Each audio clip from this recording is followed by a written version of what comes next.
So now we've talked a lot about, what NMU's virtual campus is, the icons on it. Let's talk about how you actually use it.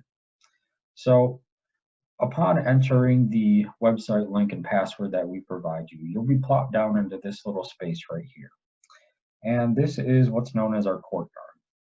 And so to begin moving around and navigating and exploring the world, all you have to do is use your arrow keys. So the up arrow key moves you up.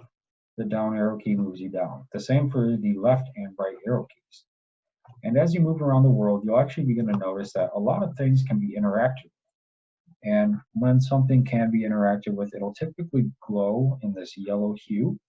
And it'll also tell you down here that, hey, you can interact with this. And it may even ultimately give you a preview of where this link particularly takes you. And all you have to do, as it says here, is press X, and it will open up the link that you can interact with. Now this can be, in this case, it's a map, but it could also be, external resource websites. It could be, a student's poster presentation, a student's creative art piece, their creative essays, and the like. Typically, anything that you can interact with, all you have to do is walk up to it and press X. So now we're going to talk about what a private space is. So you may ultimately see that it says here that you have entered a private space. And what does that mean? Well, essentially, this is just how we allow people to have conversations with each other without necessarily having, background noise from other people who are just, walking through, interfere with that. And so typically, whenever you enter a private space, you'll see it gets a little bit darker, but then there's a little area that stays the same color. And that's how it sort of denotes that this is, the boundaries of the private space.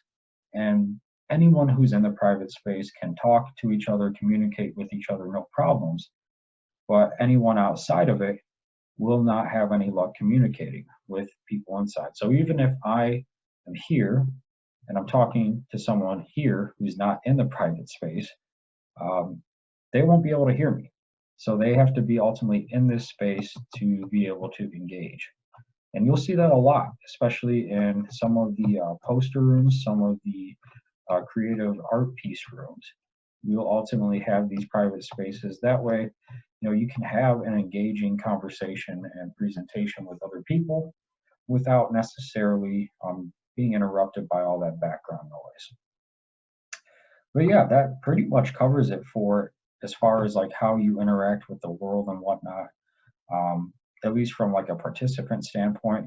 You may see ultimately these pink and orange icons here. These are for what are known as moderators. These are sort of like the campus police, if you will. They, monitor each room that they're assigned to and make sure it's in order. So if you ever need to feel like you want to report something and the like, all you have to do is simply walk up to a person who's standing on this square, tell them what's going on, and they will take it from there. So yeah, that is basically how you use the space in a nutshell. Please, again, feel free to contact us if you have any questions, but it is ultimately pretty intuitive, and we feel like you are going to have a blast just exploring the space and seeing everything that it holds.